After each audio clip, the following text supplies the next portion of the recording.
welcome to Appliance Master's Facebook Live. I'm Bill.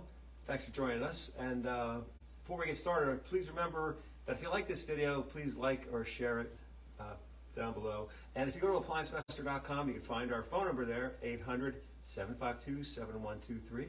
And you can also schedule online, or there's any number of ways to contact us. But getting started, I want to remind everybody that spring cleaning time is here, and the weather is about to get hot. And when it gets hot, when it gets warmer, your refrigerator is going to work a lot harder regardless.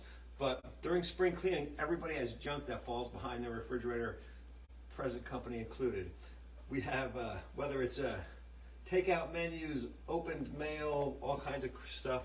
And I just wanted to remind you that most refrigerators, pretty much all refrigerators look a lot like this.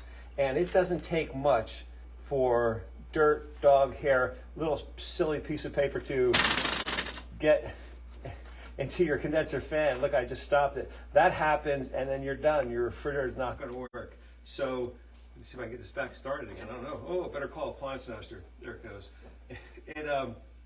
So please pull out your refrigerator. Don't be embarrassed. We all have this stuff. Do that right now, actually. And hopefully we'll see you next week. Thanks for tuning in. ApplianceMaster.com.